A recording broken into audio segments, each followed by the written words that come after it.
Assalamualaikum warahmatullahi wabarakatuh. Halo rekan satu hobi, apa kabar? Semoga rekan-rekan selalu sehat dan selalu baik-baik saja serta selalu semangat.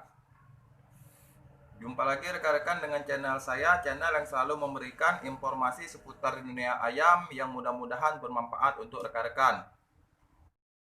Pada kesempatan ini rekan-rekan, saya akan berbagi informasi ataupun tips bagaimana cara mengatasi atau mengobati ayam yang ngorok disebabkan oleh panas dalam. Terkadang kita itu rekan-rekan sempat bingung kan, ayam kita ngorok, sudah dikasih obat ngorok tapi tidak sembuh-sembuh. Sudah kita kasih Tetracore, Trimezin dan Doxypet tapi tetap tidak sembuh-sembuh. Nah, yang kalau obat-obat yang seperti itu rekan-rekan ini yang sudah saya coba rekan-rekan ya. Kalau obat-obat yang seperti itu untuk ayam ngorok yang disebabkan oleh bakteri rekan-rekan.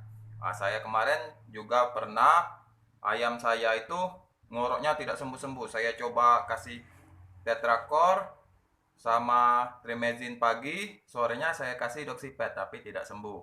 Dan setelah saya lebih teliti lagi, saya lihat ayam saya itu ternyata ayam saya itu panas dalam rekan ya. Berarti ayam saya itu ngoroknya itu disebabkan oleh panas dalam, bukan karena bakteri. Nah, untuk mengatasi ayam yang seperti ini rekan-rekan tidak perlu panik. Obatnya sangat mudah rekan-rekan, tapi bagi rekan-rekan yang belum subscribe, saya harapkan dukungannya untuk channel saya dengan menekan tombol subscribe dan mengaktifkan loncengnya supaya rekan-rekan selalu mendapatkan informasi terbaru seputar dunia ayam daripada channel saya. Langsung saja rekan-rekan, obat untuk mengatasi ayam yang ngorok akibat panas dalam itu tadi cukup kita berikan minuman larutan penyegar cap kaki 3. Nah, itu mudah mendapatkannya. Cukup kita datang ke warung-warung atau ke toko-toko jual kelontongan, itu ada larutan penyegar cap kaki 3.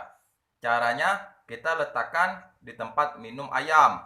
Nah, kita kasih itu secara rutin, biasanya itu dalam waktu 3 hari ngorok yang disebabkan oleh panas dalam itu berkurang, dan untuk hari berikutnya itu mudah-mudahan sembuh rekan-rekan. Nah, itu saja rekan-rekan tips dari saya. Semoga bermanfaat. Salam satu hobi.